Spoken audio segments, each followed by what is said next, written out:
港藝術行政人員協會咧喺1985年成立以嚟咧，都係致力推動藝術行政嘅發展，透過政策嘅倡議、專業嘅培訓、跨界嘅交流同埋網絡嘅拓展咧，係促進業界同持份者嘅合作。適逢協會咧係成立40週年，所以我哋藉住呢個機會咧，就係回顧過去，亦都展望未來。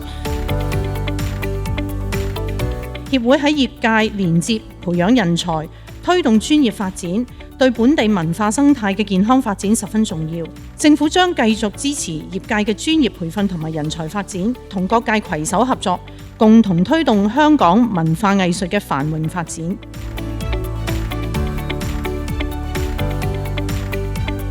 文化係一個好重要深化國際交流嘅語言同埋渠道，所以我想提咧，呢個論壇咧正正係達到呢個目的，亦都今日見證咗好多